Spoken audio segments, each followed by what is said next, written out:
Roblox isn't just a game. It's where you can create your own worlds, build games, and even earn Robux. In this series, I'll show you exactly how to make your own Roblox game.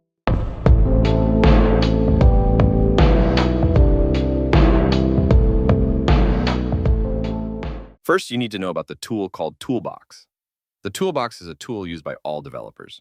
You can use it to get free models, scripts, and UI elements.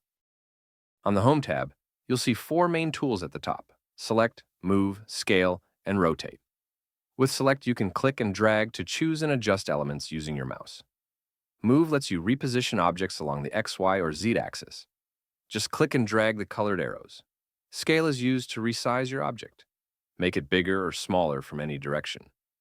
Rotate is used to rotate your object in 3D space using the circular handles.